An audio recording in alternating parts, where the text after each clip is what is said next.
Rewrite each function in simplest terms and graph. Simplest terms. My function here is y equals 2 minus 3x over x. How can I write this function in simplest terms, Marisa? Go. Is everything okay? You're not feeling good? Do you need somebody to go with you? All right. So what can I do here, class? Well, one way to go here is to separate this expression into a subtraction of two fractions, right? So how can I rewrite this thing as what? 2 over x minus 3x over x. Well, looking at your expression here, actually before you do anything, what restriction should you give for x? X cannot be what? 0, right? So you have to mention that at the beginning that my x cannot be 0 because it's right here into the denominator, and obviously your domain will be restricted for x equals 0. Your x can be all non-zero real numbers, right? And now let's see if we can simplify it. Well, 2 over x is not changing at all. That's in its simplest form. 2 over x. 3x over x will actually be what? X and x are canceling each other, and you have 2 over x minus 3. This is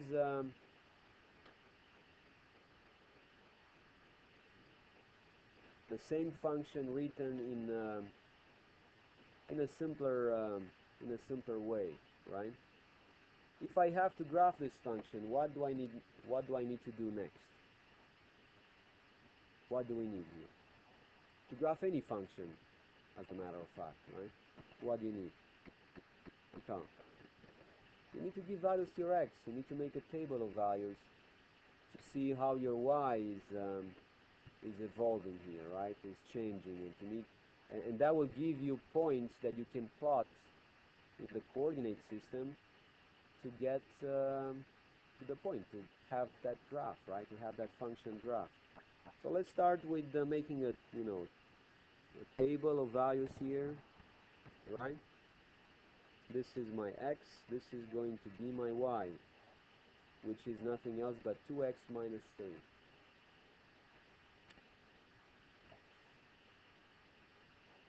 And your x, if you want, you know that right here in the middle, because I will give positive and negative values, right? Right here in the middle will be my 0 that cannot be a value to my x. Now you can go with values, negative values, right? -1, -2, -4 if you want, right? On the other side, the same thing, 1, 2, and 4. And you can give more values, it's up to you.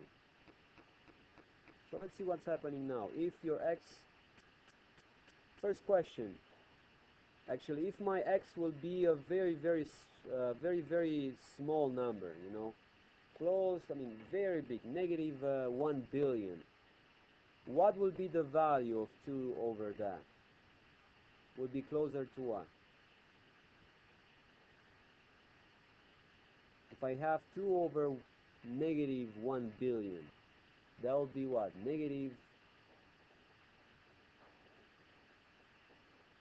Well, let's think about what is 2 over 1,000.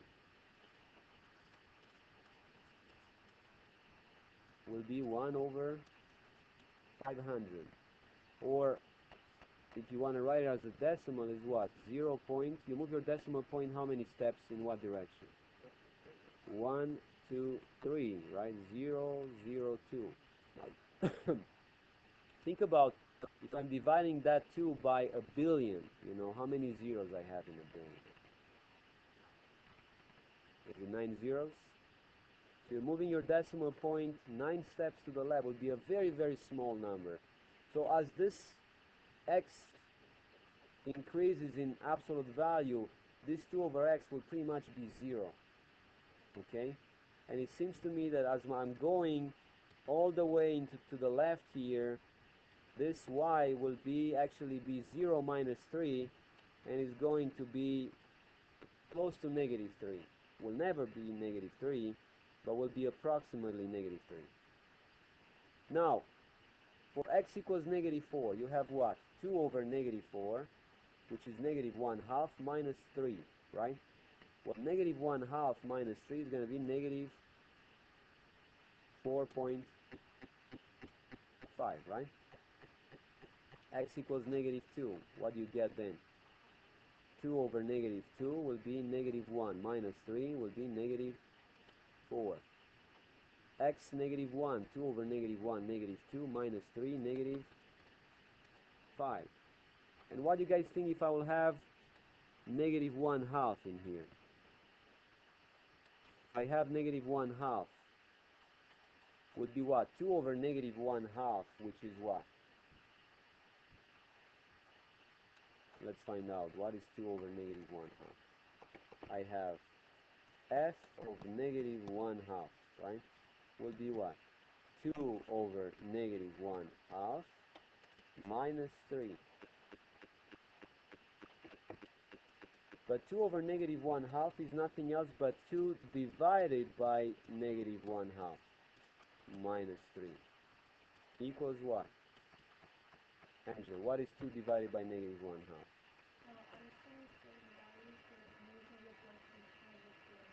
For which one?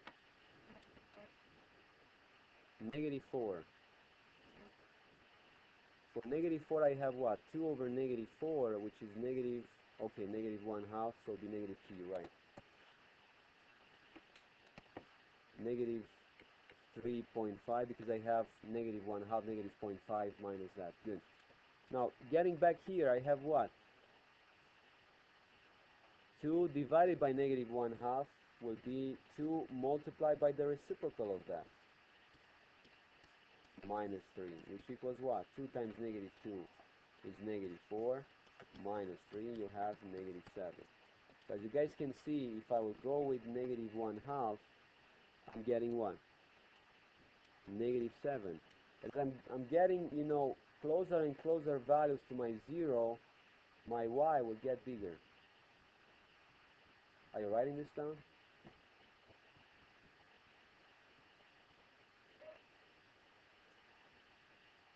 Felicia, are you writing this down? Okay, for 1/2, let's see, 1/2. 2 over 1/2 will be what? 0, we said, is not part of your domain, so 0 it has to be excluded. But if x equals 2, I got 2 over 1/2, which is 4, minus 3 will be 1. 2 over 1, for 1 now, right? 2 over 1 will be 2, minus 3, negative 1. Next one, 2 over 2 will be 1, minus 3, negative 2. 2 over 4, 1/2 minus 3, negative 2.5. And you can go on and, you know, give more values. Next step for you will be to plot these values into your coordinate system. If I have my 2 axes,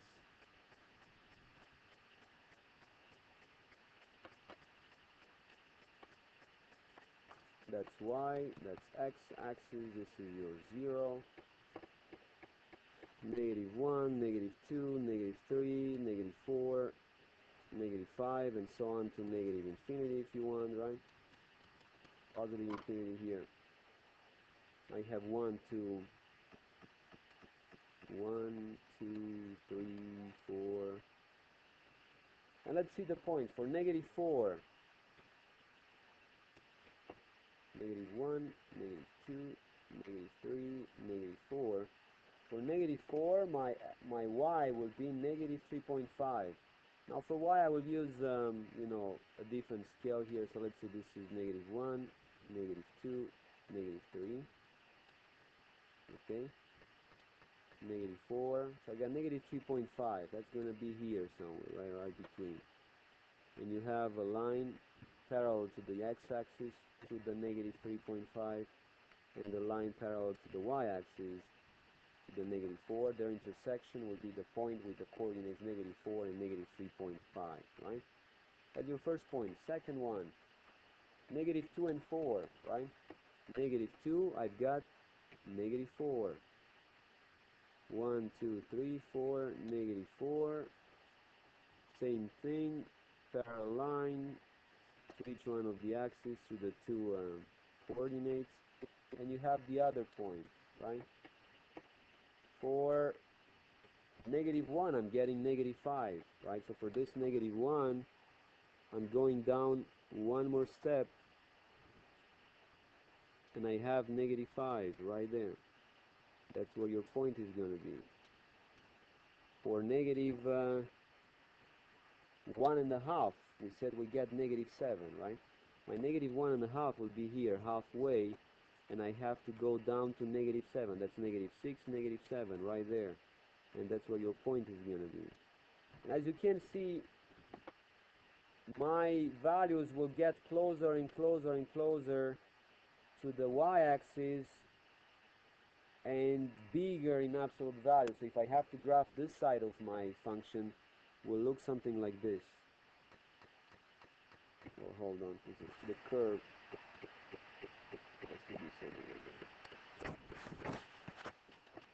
And if this is my y-axis, we'll never ever get to intersect that. I will get closer and closer to it. Now on the other side, if my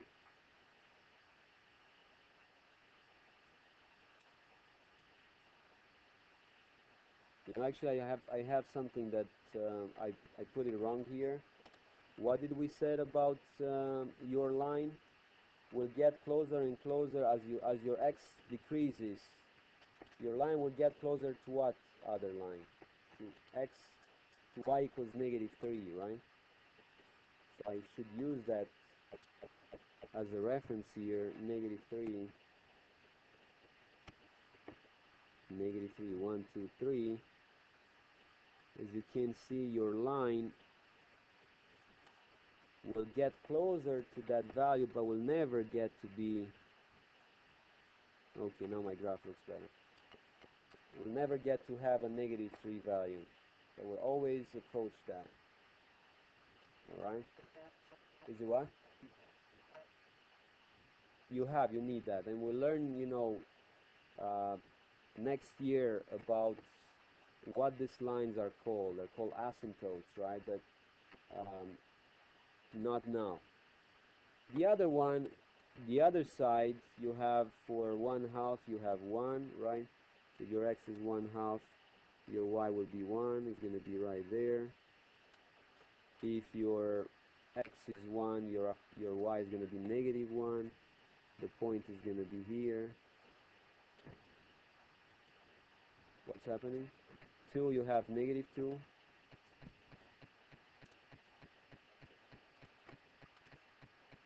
For 4, you have negative 2.5, yes.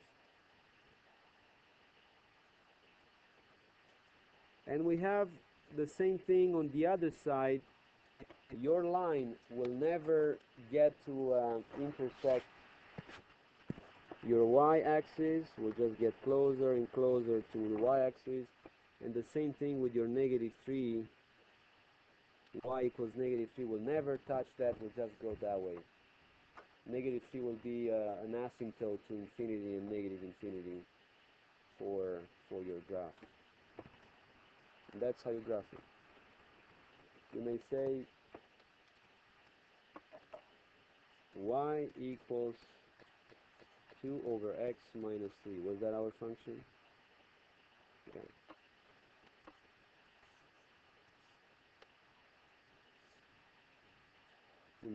In both cases, right, you have for x being negative and for x being positive on the other side.